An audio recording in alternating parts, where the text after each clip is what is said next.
So I'm Rachel Sanders. I am the first year instruction and social sciences librarian here at UNC Greensboro. And I want to thank Sam for hosting today and all of you for attending. I will be sharing with you about HyperDocs, which is something sort of that came out of K-12, but I think that we could probably take advantage of for higher ed. So please ask questions as you have them in the chat. I am happy to stop. This is not a super long presentation, so I'm glad to take any of your questions. And if they announce the name of the royal baby in the next hour, please put it in the chat in all caps because I'm dying to know. So without further ado, I want to start with a poll, actually. So this is a little bit interactive. So if you all would go to this link, please. It's menti.com/9F1F37F7. There's lots of Fs. If you would go there and answer the question, I will put the link back up in 1 second.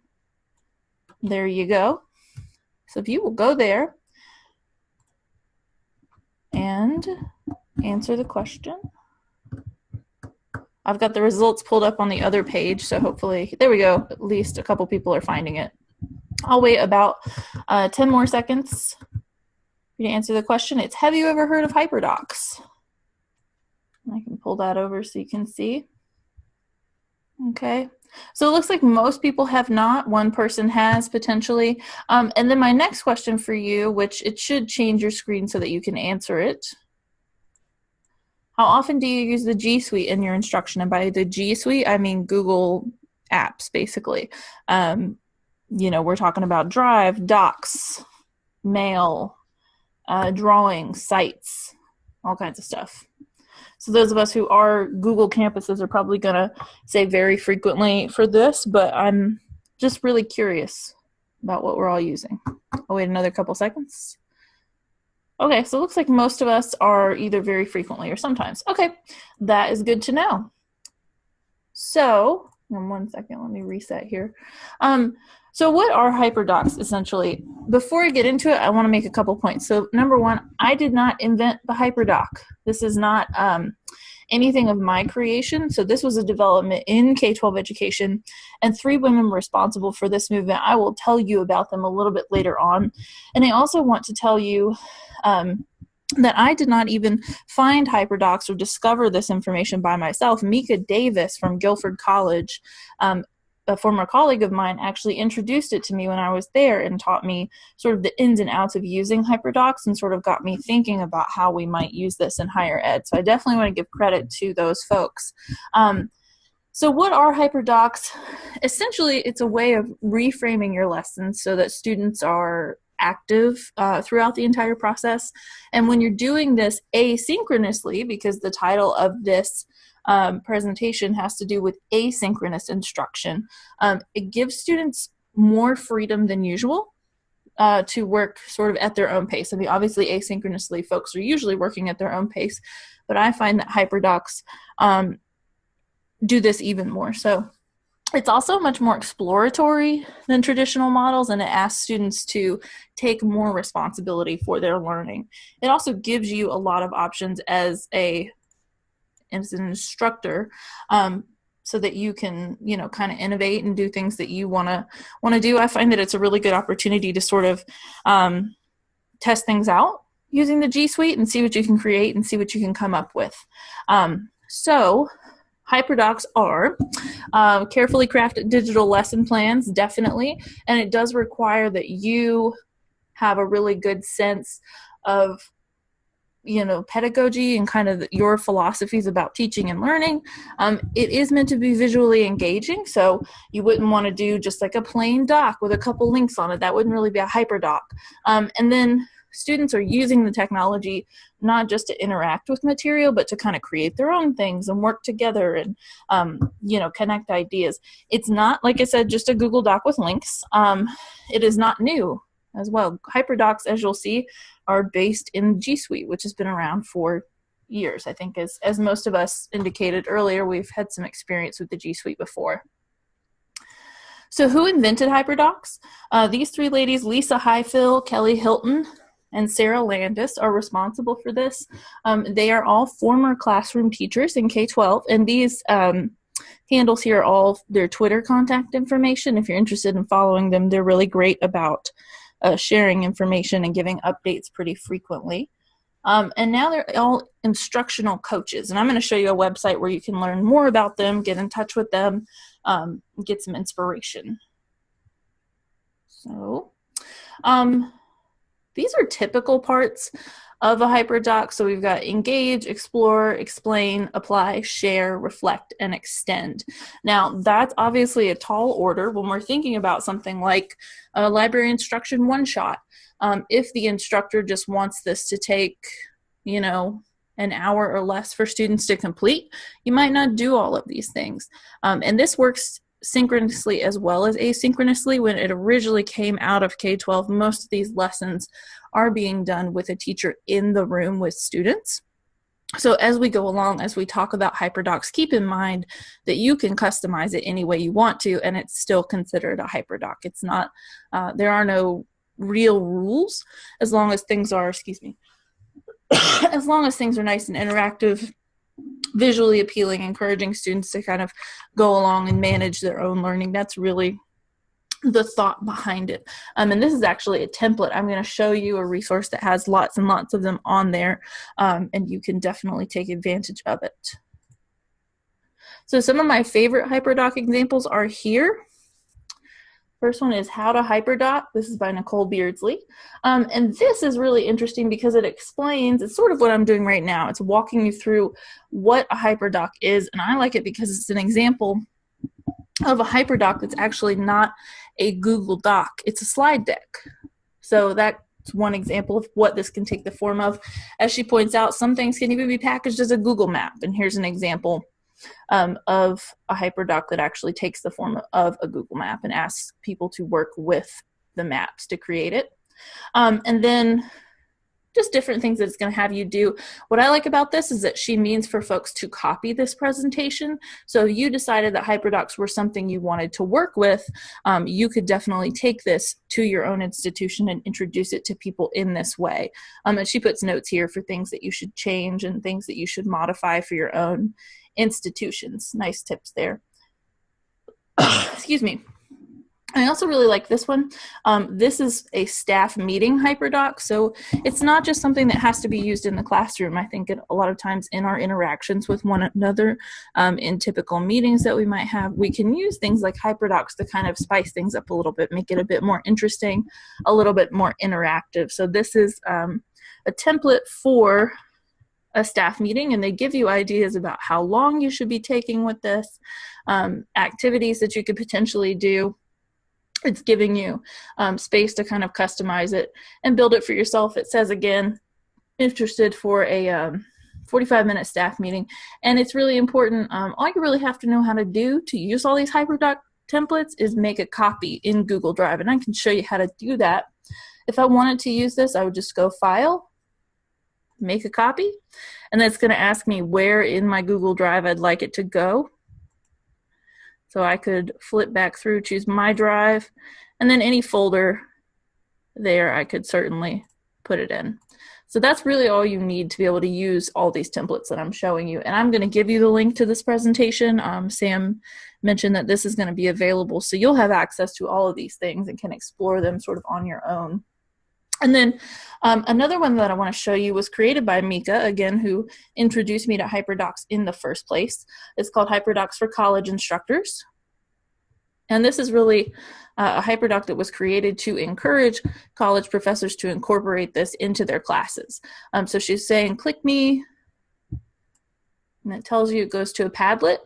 And then here we are, it's got kind of a discussion thing set up, which is always neat with Padlet, although note that Padlet did recently change their pricing model. So if you're like me and you're a big Padlet user, you probably want to look into that.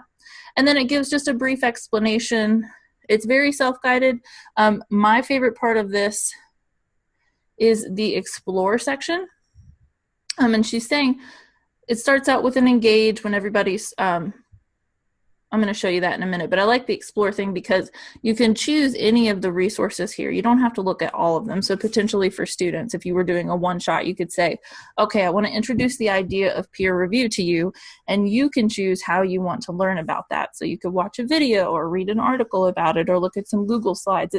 It's very, students can sort of choose their own adventure, which I think is fun about the way that Mika has set this up.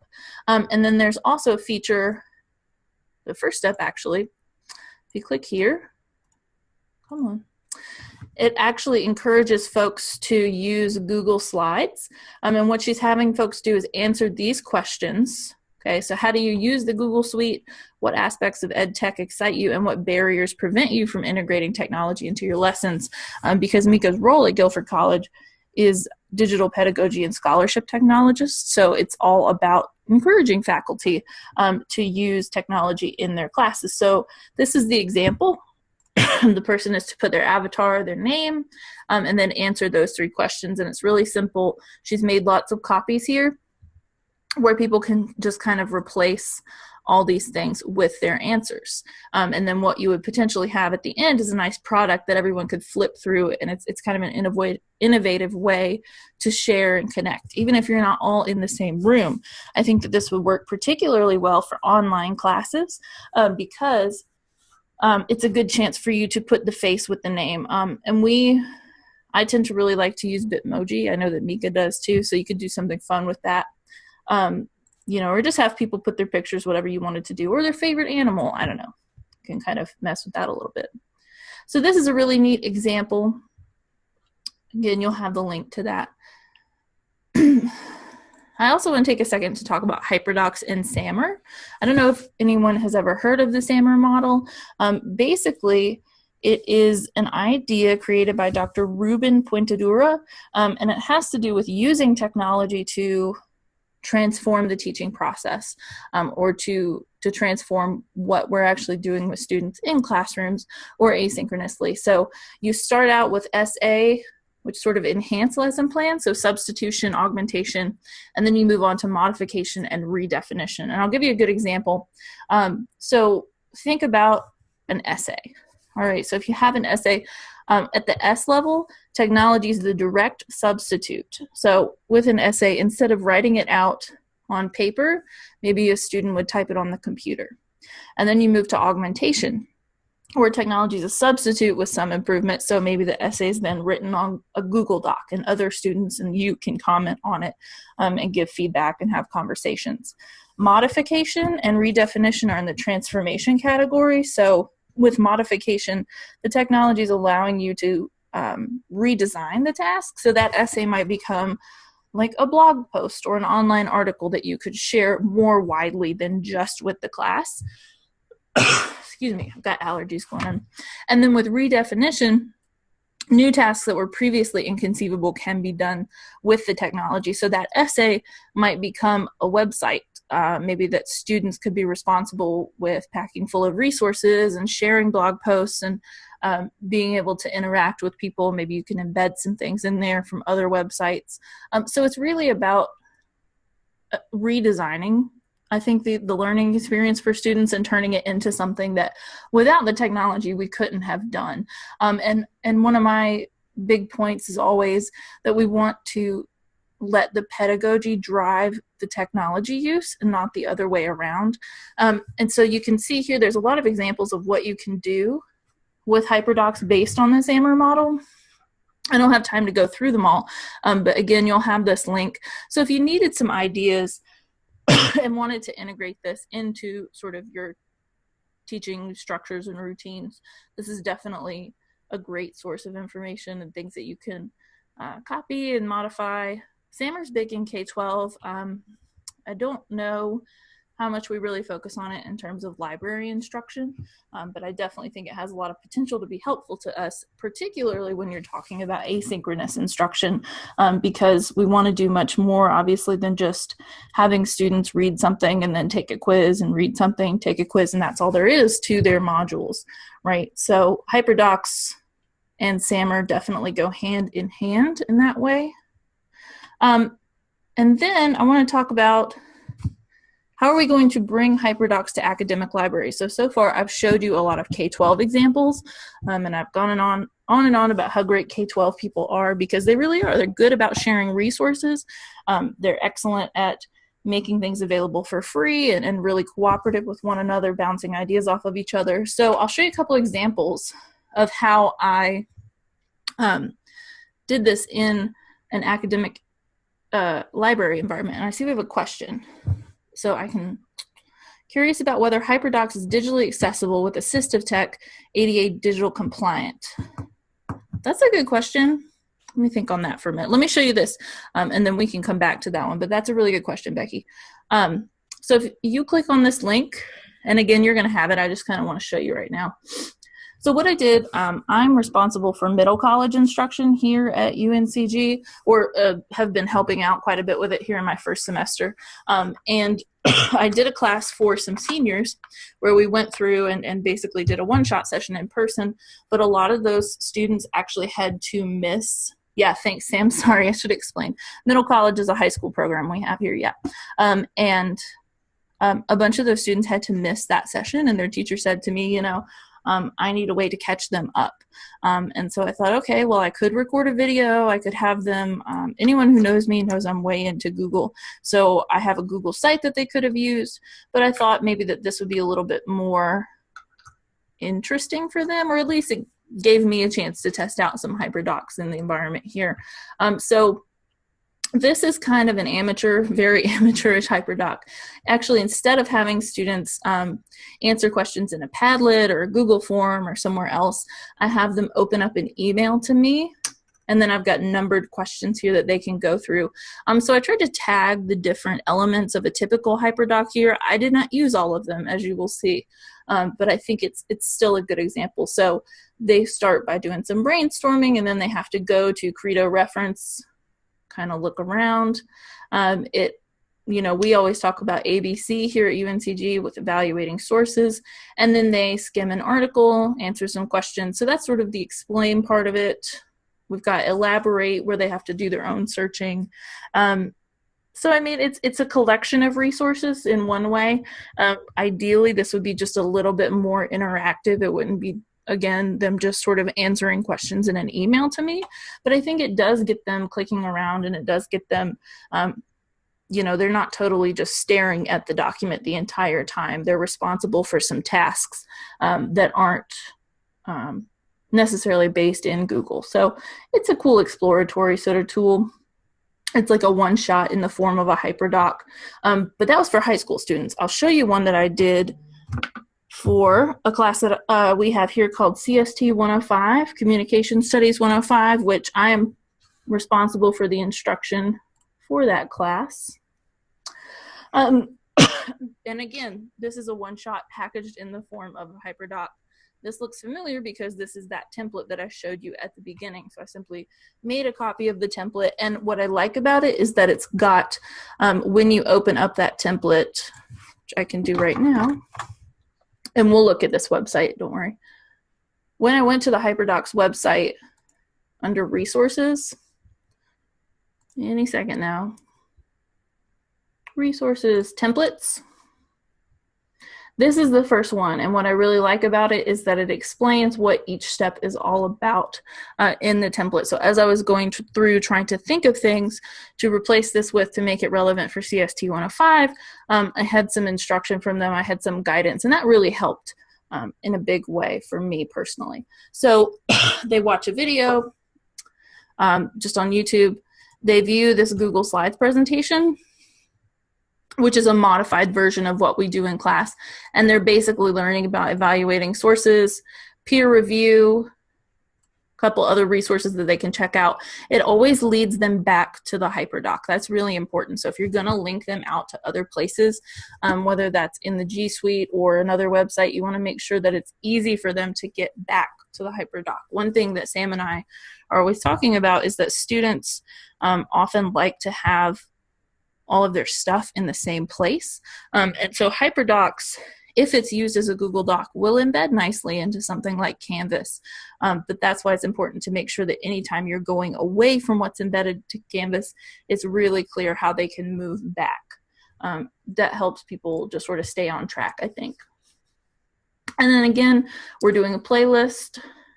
This is a little more video heavy than I might normally like it to be. It was just sort of experimenting though. Then we get into a little more interactivity on their part. So they're responsible for making a copy of this document. And then they're doing things like post an image that describes about how you're feeling, doing research for this assignment. It's kind of just a fun way to get them, you know, get to know them a little bit. And then it asks them to actually go through, do some research on their own, explain to me why they're looking for the things they're looking for. They have to put down a book, a peer-reviewed article, couple pages from other databases. Once again, we're linking back to the HyperDoc all the time. And then I took some inspiration from Mika. And this is an opportunity for them to share what they found with one another, right? Because this doc that we just looked at is only shared with me. But I'm interested in the class sort of seeing what one another, what they're all doing. So they've got some quick instructions here. And then they would fill in their name, describe their research, put a couple resources there, and then explain why those resources are actually helpful to them. I think constantly asking students to share with one another can kind of get some other people inspired, maybe if they're having trouble. So I think with asynchronous instruction especially, it can be difficult for students to feel like they've made those connections with one another. Like if we have an online class and they're not meeting for the full semester, that can definitely be one way to help with that. And then they have a Padlet where they share what questions they still have. Again, all these tools are free to use unless you have more than 8 Padlets, which we can talk about. And then it does, in the end, link back to the LibGuide for Communication Studies 105. So students are ultimately being referred back to the LibGuides. I know here we have a pretty robust set of LibGuides, and we're always encouraged to send students back to the library website, making sure that they're making that connection between the activities they're doing and the central resource that they have. And then, of course, my contact information is here for them. So that's how I have chosen to integrate it into my instruction so far. I am definitely exploring other ideas, thinking about some future directions. And if you have any ideas, if you have anything you think, wow, this would really work well, please do let me know, because I would be glad to talk with you about it. And excuse me, this is not just something for academic libraries. I can see this being used in public libraries, school media, obviously. This was born out of K-12, and so I think it has a really natural place there. So I'm not aware of anyone doing this work in higher ed with HyperDocs. That certainly does not mean it's not happening.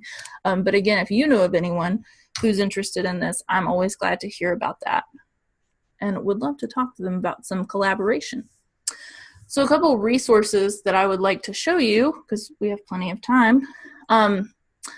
Hyperdocs.co is a really great website.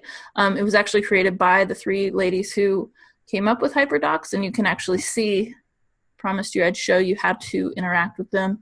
Their email addresses are actually here. Tells you a little bit more about who they are and their experiences.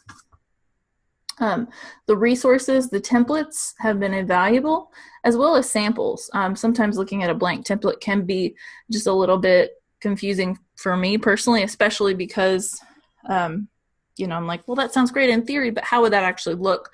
So you can actually click through different categories of samples here and see. Again, these are all shared super widely. So if I click on, I'm just trying to think of, there was one I really liked the other day. An informative essay outline. Yeah, and this is actually made in a really interesting way. And so they're having to, you know, there's lots of samples and activities around, and they're actually asked to link. So it's all sort of in one place for the teacher. They've got them in all kinds of different categories. Again, haven't seen any library-specific ones, especially not higher ed libraries. But I definitely think this is something that we could get in on. And something we should be trying to do more, because I think we have a lot to learn from K-12. There's a great playlist on YouTube if you are interested in this. Tons of videos on HyperDocs, what they are, how to use them, from people who can explain it a lot better than I can.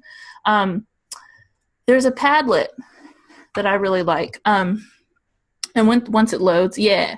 So there's a ton of stuff here that folks have just shared. So you could flip through there for you. It's kind of a rabbit hole of resources. And then the SAMR video, when I was giving you that example earlier, that comes from a guy named John Spencer, who actually explains SAMR really well, and that's where I sort of got that example. It helped me understand it a lot better when I was first learning about SAMR. And then the HyperDoc Handbook is a really great resource. They wrote this book, I think it came out in 2016, and it gives you even more examples of what you can do to, just maximize this idea and really make it work for you and customize things the way that you want them. So I think it's a really valuable resource. I've really enjoyed exploring it so far, looking forward to continuing to explore it and think about it and improve on it. So I would love to hear your thoughts and questions. And if you want a link to this presentation, it'll be available later, but if you're just super eager to start looking at this stuff right now, tinyurl.com/NCLAHD, HD for HyperDocs. Sam put it in the chat just now. And that's me. That's how you can get in touch with me. That's my Twitter handle and my email address. So does anyone have questions?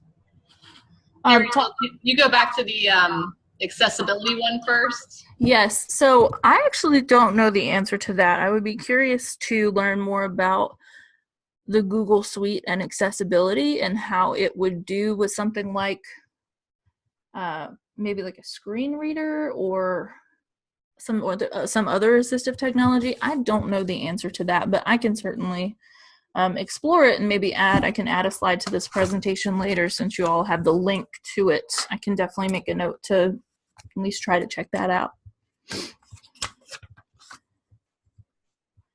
Oh, I just put a link in the chat box about making Google Docs more accessible.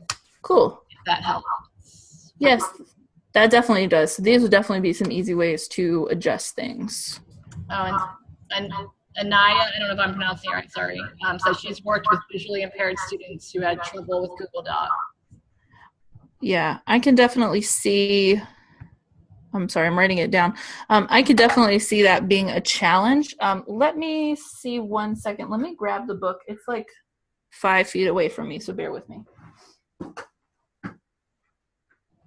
I will say that I have a lot of experience with Google Docs. I think the big thing is just to make sure you follow these tips that they recommend in this document I shared. Because you can do like alt tags on images, you can make it machine readable, but you have to do those. I mean, the machine readable thing is not as bad, but the big thing is the alt images and tables, the things they point out in this document. Yeah, I'm flipping through the book at the moment, and I'm not seeing anything. There is no index, but I'm not seeing anything in the table of contents that talks about accessibility. But again, I can explore that. We'll make a slide at the end of the slideshow here and link some resources. But that's a good point. Anybody else?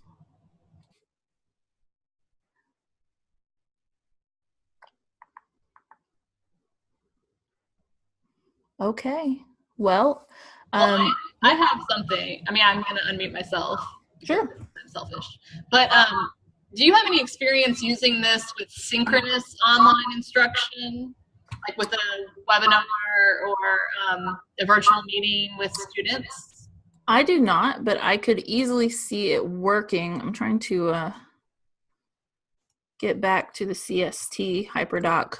I don't have any experience with that, but I could definitely see it sort of working. I mean, you would have to, it might be kind of weird because we'd have to like watch the video as a group and hope that everybody's, nobody had problems with audio, anything like that.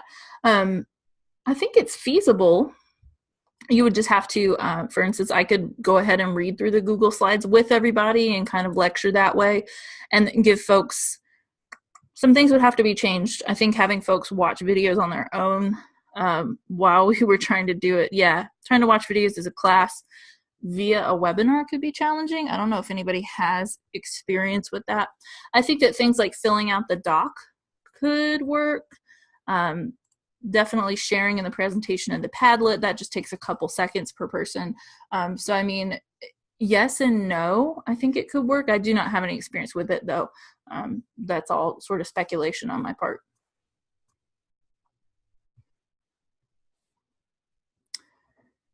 I have had experience from the student perspective. Oh, so Caitlin's had some experience with the synchronous class. Usually do breakout sessions. Yeah, I think something like that would work. And maybe the teacher just acts sort of more as a moderator, which is really kind of what you're doing when you have a hyperdoc that you're using in a synchronous, I mean, even in-person class, or a one-shot. If you're doing it at the same time, your role really is just to kind of say, okay, we're going to take a few minutes and do this, and kind of make sure everybody's able to be on task. I think there's definitely some challenges with online, but yeah, I could definitely see it taking, at least some parts of the standard lecture and making them a little more interactive. So yeah, well, if there aren't any more questions, then we can wrap up. I'm trying to find the slides, but yeah, here we go. I'll put my contact information back up. Please feel free to get in touch. Sam has my information. We're happy to answer any questions or continue any discussions that you all want to participate in. So thanks a bunch for viewing today, Sam.